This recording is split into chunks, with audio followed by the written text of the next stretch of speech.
ත්‍රිකෝණයක් තියෙනවා. ඔන්න ඒ ත්‍රිකෝණය මම නම් කරනවා පුතේ ABC කියලා. ABC AB පාදයේ මධ්‍ය ලක්ෂය මම හිතනවා Q කියලා, P කියලා. AC පාදයේ මධ්‍ය ලක්ෂය මම හිතනවා Q කියලා. එහෙනම් මේ මධ්‍ය ලක්ෂ දෙක එකිනෙකට යා කරොත් හරි අපි දන්නවනේ පුතේ මොකක් වෙනවද? මෙන්න මේ පාදයේ සමානයි කියන්න දන්නවා අපි කාටද? මෙන්න මේ පාදයේ සමානයි කියන්න දන්නවා මෙයාට. මේ පාදයට සමානයි. මේ පාදයට සමානයි කියලා අපිට දීලා තියෙනවා. දැන් මොකද්ද මධ්‍ය ලක්ෂ ප්‍රමේය සිද්ධිය වෙන්නේ? මං ගියා තිය ගන්නවා. මොකද්ද මධ්‍ය ලක්ෂ ප්‍රමේය කියපළ ඔක්කොටම ගල්. ත්‍රිකෝණයක පාද දෙකක මධ්‍ය ලක්ෂ යාකරණ රේඛාව ඉතිරි පාදයට සමාන්තරයි. ඉතිරි පාදයෙන් හරි අඩක්. ඕකනේ මධ්‍ය ලක්ෂ ප්‍රමේය. ඒතර මේ මධ්‍ය ලක්ෂ ප්‍රමේය අපිට කියනවා මොනවද විදිහට සාධනය කරන්න කියන්නේ? මේන් කියනවා මොකක්ද? මධ්‍ය ලක්ෂ ප්‍රමේය විධිමත්ව සාධනය. කොහොම සාධනයද කරන්න කියන්නේ? විධිමත්ව. මට කියපල්ලකො විධිමත් සාධනේ පියවර ටික මුලින්ම අවසරේ උගන්වන්න ඕන. පළවෙනි පියවර මොකද්ද? විධිමත් සාධනේ. පළවෙනි පියවර විධිමත් සාධනේ. ජ්‍යාමිති ගණන් හදන පිළිවෙල. දත්තය. ඊළඟට කවුද? දත්තය සාධනය කළ යුක්ත. සාධනය කළ යුක්ත. ඊළඟට කවුද පුතේ? නිර්මාණයක් තිබ්බොත් නිර්මාණය කරගන්න ඕන නිර්මාණය. ඊළඟට පුතේ මොකක්ද? සාධනය. මොකක්ද පුතේ ඊළඟට? සාධනය. ඕකනේ අනුපිළිවෙල. දැන් ඔය පිළිවෙලට මධ්‍ය ලක්ෂ ප්‍රමේය සාධනය කරලා පෙන්නන්න කියන. තේරුණාද? එහෙනම් දැන් අපි දන්නේ මොකක්ද? එකම තියරිය මොකක්ද? අපි දන්න එකම තියරිය තමයි මෙන්න මුලින්ම ලියන්න ඕනේ පුතේ මොකක්ද? අදාළ දත්තය. ගාණි ලියන්න ඕනේ. දීලා තියෙන දත්තය ඔයා ලියන්න. මොනවද දීලා තියෙන දත්තය? එයා කියනවා ABC ත්‍රිකෝණයේ AC පාදයේ මධ්‍ය ලක්ෂය AC පාදයේ මධ්‍ය ලක්ෂය කවුද කියලා කියනවද පුතේ? AC පාදයේ මධ්‍ය ලක්ෂය කවුද? Pද Qද? AB පාදයේ මධ්‍ය ලක්ෂය කවුද? AP පාදයේ මධ්‍ය ලක්ෂය කවුද පුතේ? Pද V. ඔච්චරනේ යා දීලා තියෙන தත්ත්වය. එහෙනම් අපිට කියන්න පුළුවන් කවුද? එහෙනම් AP සමානයි කියලා ලියන්න පුළුවන් කාටද පුතේ? P Bට. ඊළඟ தත්ත්වය කවුද? AQ. මෙන්න මෙයා සමානයි මෙයාට. ඇයි මේකේ හරි මැදනේ Q ඉන්නේ බං. එහෙනම් මේ කොටස සමානයි මේ කොටසට. ඒ කියන්නේ AQ සමානයි පුතේ කාටද? ACට. ඊළඟ අපිට තියෙනවා මොකක්ද? අපිට සාධනය කළ යුක්තක් තියෙනවා. ඊළඟ එක්කෙනා කවුද? සාධනය කළ යුක්ත. සාධනය කළ යුක්ත. හොඳට බලා ගන්න. සාධනය කළ යුක්ත හොයන්න පුතේ. ඔයා මොකද කරන්න ඕනේ? සාධනය කළ යුක්ත පළවෙනි එක්කෙනා සාධනය කරන්න ඕනේ කවුද? මධ්‍ය ලක්ෂ ප්‍රමේය මොකද්ද සිද්ධිය වෙන්නේ? මෙන්න මෙයාට මොන වෙනවා කියලා සාධනය කරන්න ඕනද? සමාන්තරයි. එහෙනම් PQ කියන එක්කෙනා සමාන්තරයි කියලා පෙන්වන්නලු AB. ඊළඟට දෙවෙනියට සාධනය කරන්න ඕනේ මොකද්ද? PQ ගෙන් භාගයක් නේද? මෙයාගෙන් භාගයක් වෙනවා කවුද පුතේ? PQ. PQ කියන්නේ කාගෙන් භාගයක්ද? BC. අමතර BC නේ පුතේ. BC. එහෙනම් කවුද භාගයක් කවුද? BC. පැහැදිලිද? මෙයාගෙන් මෙයා සමාන්තරයි. මේකගෙන් භාගයක් කියලා පෙන්වන්නලු කවුද? PQ. පැහැදිලිද නැද්ද? තේරුණාද? එතකොට මෙන්න මේ ගාන හදනකොට ඊළඟ මොකද්ද කරන්න ඕනේ?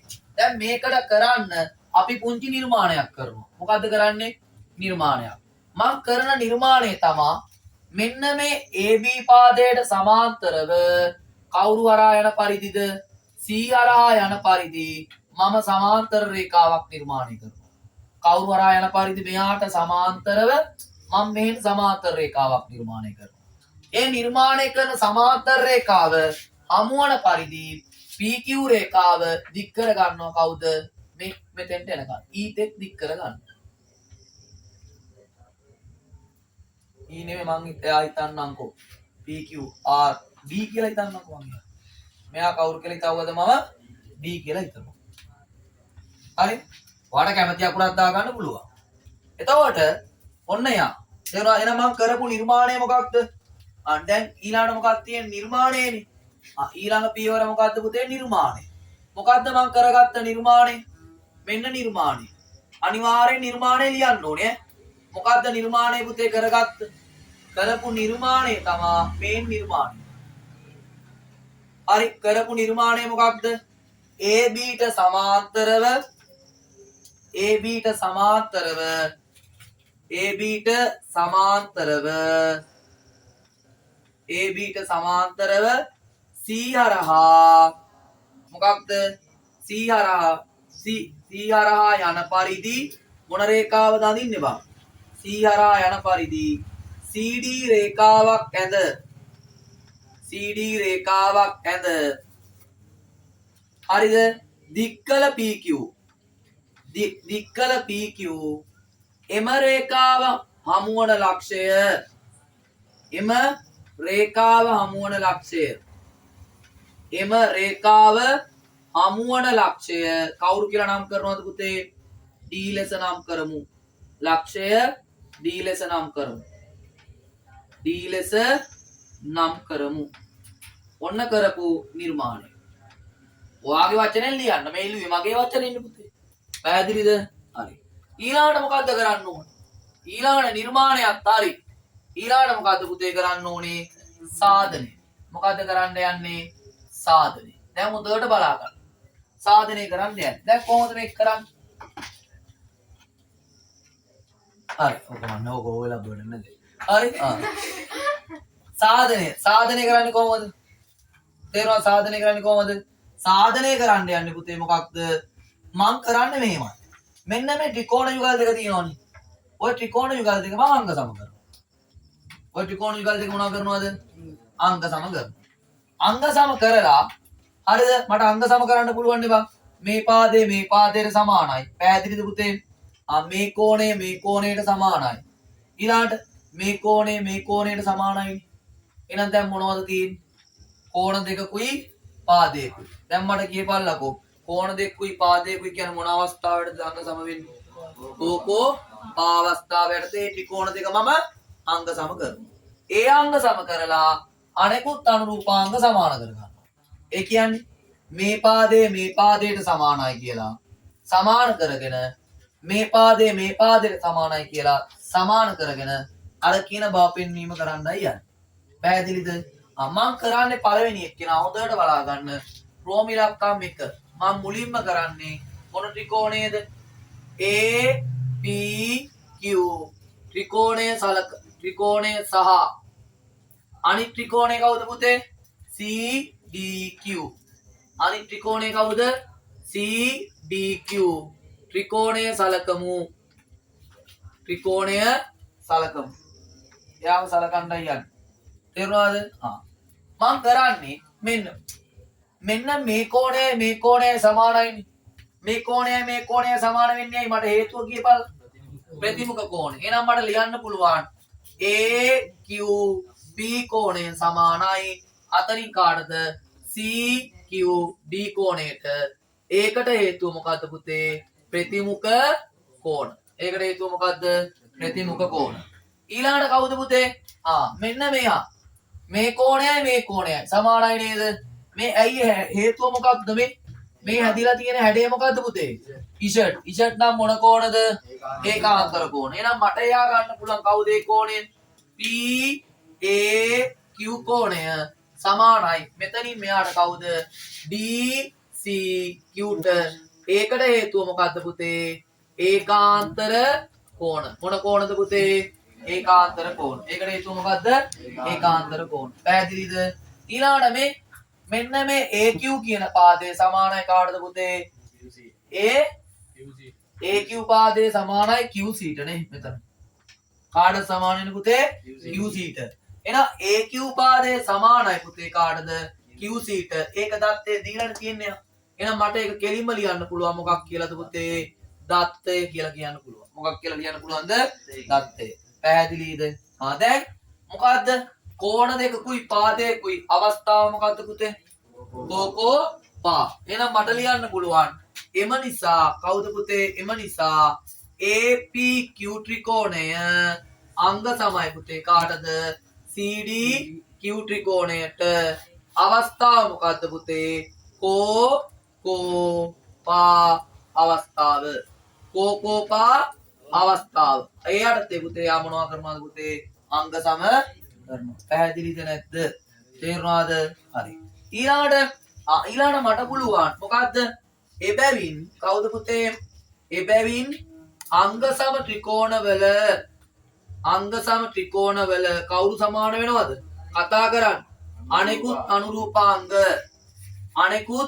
අනුරූපාංග සමාන නිසා අනෙකුත් අනුරූපාංග සමාන වේ. එහෙනම් මට අනෙකුත් අනුරූපාංගයට කවුරු සමාන කරන්න පුළුවන්? මෙන්න මේ කෝණය. ඒ කියන්නේ මෙන්න මේ කතරයක් දාන කෝණයයි මේ කතරයක් දාන කෝණයෙන් සමානයි. ඒ කියන්නේ කවුද පුතේ? APQ කෝණය සමානයි අතනින් CDQ කෝණයට. ඊට අමතරව මෙන්න මේ පාදය මේ පාදයට සමානයි. නැත්තම් කවුද? AP පාදයේ සමාන වෙනවා පුතේ. මෙතනින් මෙහාට කාටද පුතේ? CDට. ඊළාට මෙන්න මේ පාදේ කවුද? PQ පාදය. PQ පාදයේ සමානයි පුතේ කාටද? කාටද පුතේ? QDට. මම මේක මෙහෙම ලියනවා. මට ලේසි. PQ පාදයේ සමානයි QD. ඊළඟ කවුද පුතේ? AP පාදයේ සමානයි පුතේ කාටද? මෙතනින් කවුද පුතේ? AP පාදයේ සමානයි CDට. නැත්නම් DCට.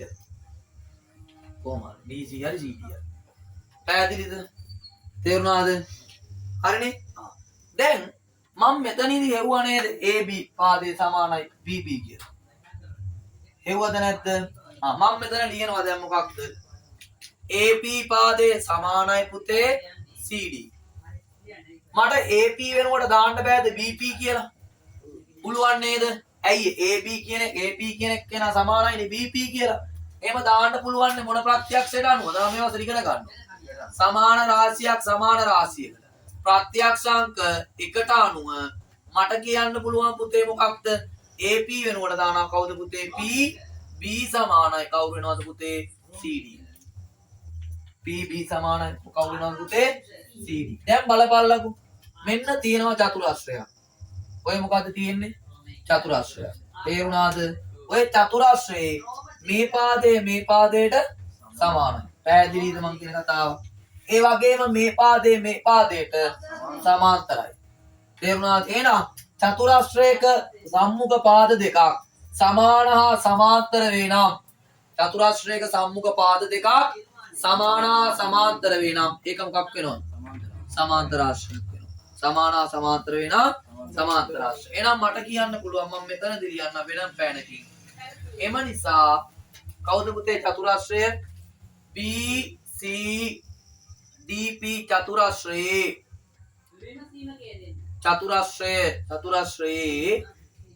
අපිට කියන්න පුළුවන් PB කියන එක්කෙනා සමාන්තරයි CDද.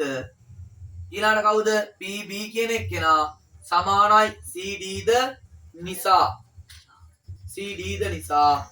එම චතුරස්‍රය මොකක් වෙනවද?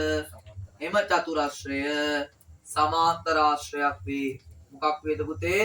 සමාන්තරාශ්‍රයක් වේ. ඔන්න එයා සමාන්තරාශ්‍රයක් වේ. පැහැදිලිද?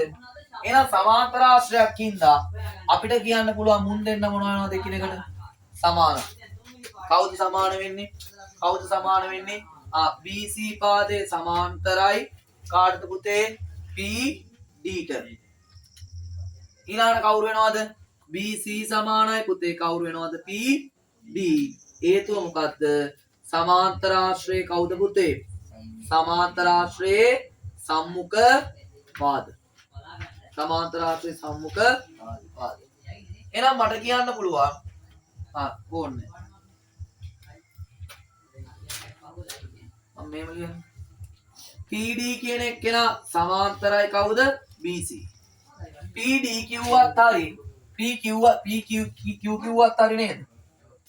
PD කිව්වත් හරි Q කිව්වත් හරි නා PQ සමාන්තර වෙනවනේ BC ට. ඔන්න එන එකක් බව පෙන්නුවා.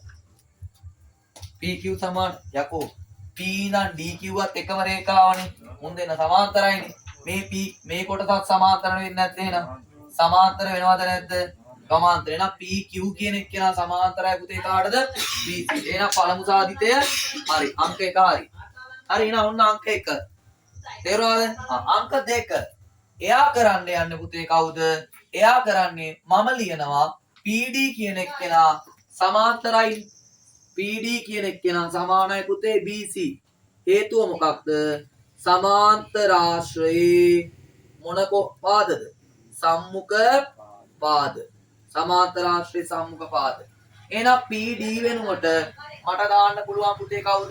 PD මම ලියනවා PQ ධන QD සමානයි පුතේ කාටද? BC ට. මට QD වෙනුවට කවුරු ලියන්න පුළුවන්ද මේ? QD වෙනුවට ආයෙත් මට නැවත PQ ලියන්න බැයිද? පුළුවන්. ඉහත සාධනය එන්නේ. එහෙනම් මෙතන PQ දාන කවුද පුතේ? QD සමානයි පුතේ කාටද? BC ට. මම මෙහින් අර ඔහෙත් කරලා ලියන්නම්. එහෙනම් මෙතනින් එනවා කවුද? 2ක් PQ සමානයි කවුද පුතේ? BC. එහෙනම් 2ක් PQ සමානයි BC. දෙපැත්තම බෙදනවා පුතේ 2කින්. 2ට 2 කැපෙනවා. PQ කියන්නේ කවුද පුතේ? එහෙනම් භාගයක් BC. ඕක නේද බා පෙන්නන්නේ කියන්නේ. පැහැදිලිද නැද්ද? තේරුණාද?